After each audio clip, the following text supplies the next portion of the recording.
go back to being in high school, okay? You're in high school. It helps you to have a cousin that's everybody's afraid of. It helps you to have a cousin or a friend or an older brother or somebody that you just, listen, you mess with Javi, you know, Joey's coming. Did you guys have also somebody where you're like, okay, listen, we broke some rules all the time. We always had our integrity, but we broke the rules. But there was somebody that he was very scared of, where this guy could cross the line. In the movie, it's Colonel, Carrillo. But in real life, was there somebody that he was afraid of that could match his madness?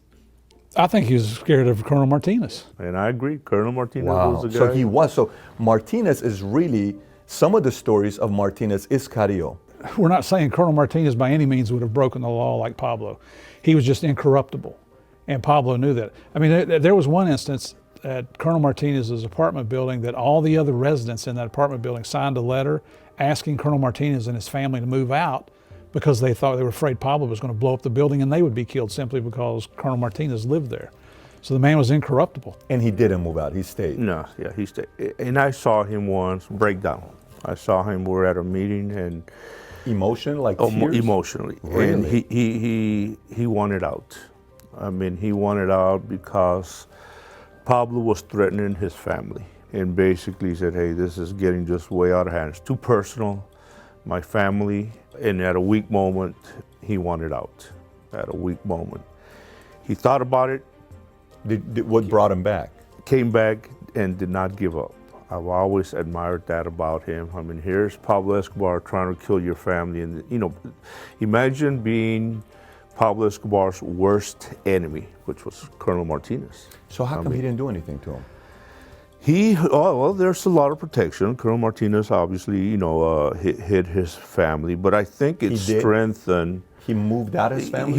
He hit him. He hit him, obviously, because Pablo was trying to kill him. There's a letter where he threatens Martinez. You know what? I think it just strengthened Martinez. His resolve. Conviction, I bet. Yeah. The strategy from the police, and I think it's what really won the war against Pablo Escobar was, they used to tell us, hey, we're not here to seize money, we're not here to seize dope, we're here to get Pablo Escobar. So it was a different resolve. It was personal. And personal because of all the police officers that Pablo killed. I mean, if you look at the numbers of police officers that he killed, when he started bounties, we went to a funeral where in the church we had 8 coffins of police officers. And in every day, the car bombs, the hiring people, the bounties on police officers. The search became a war because it got personal.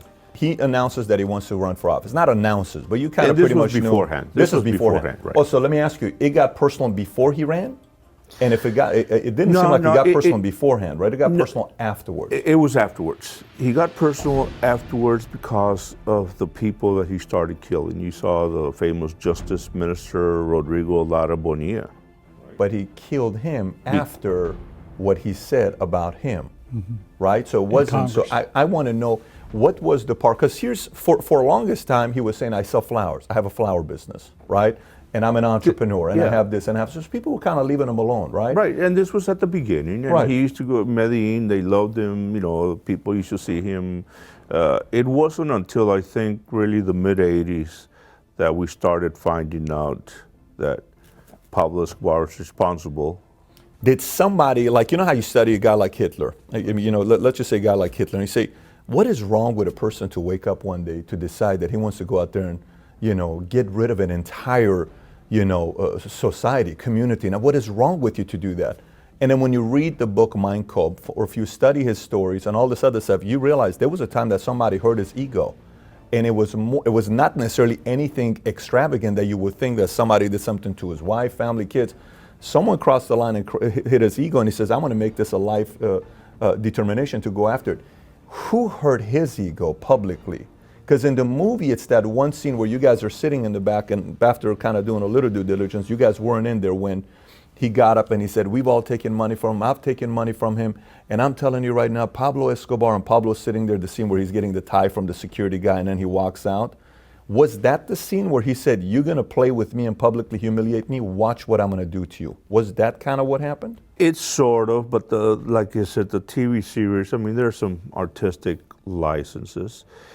I think what drove Pablo was, first of all, he did not want to get extradited to the United States. And second, he wanted to show Colombia that he was the boss, that he was going to negotiate, he was going to instruct Colombia on what his terms would be. Now, and if you, I'm glad you talked what's about, the because we motivator, studied, though? we What studied, is the we used to, motivator? the motivation was that greed. I mean, because if you, and you know, if you look at the sentence that he got, 5 years in prison, billion, right? You're gonna have billion, and you're only doing 5 years? But if you look back to what led to that, when Laura Bonilla unveiled that mugshot of Pablo, that embarrassed him.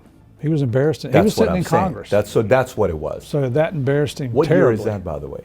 That was in the mid-'80s. Yeah, it's It's, before it's my a very time. iconic Yeah. photo. You see that photo, and you see that smile. Smile. Yeah, Yeah. we always, you see Yeah. that smile. Who and smiles it's in their got a- mugshot? Yeah. Pablo. And we say, yeah, he was in jail for 5 minutes. 5 minutes, he gets out. You know, you see sometimes, somebody is making their money and they want power, they want fame, and then if they really go through the tipping point, humiliate them publicly. Now you see a different side of them. And sometimes the ego for some people is so big that you cross that line, you're going to get a pretty bad enemy coming after you for a while, right? You got to be prepared for that. Right, you got to be prepared, and this is why I think he started with the violence, with killing as many people as possible. I listened to him on the phone one day, and he's talking to his wife. I'll never forget that conversation, telling her how much he loves her. We're intercepting the phone, and I love you, I miss you. This was during the search. In the background, you hear a guy yell. It's a shriek. He covers the phone, says, "Cover his mouth." In other words, they're torturing a guy While he's on the phone with his wife. while he's on the phone and telling her how much he loves her and how much he misses her. That was like, wow. I mean, how do you change, your emotions that fast? It was 2 or 3 seconds. I love you, baby. I miss you. And then there's the a other guy guy. who's yelling. They're torturing the guy, and he's witnessing it. And it's just, how does that happen?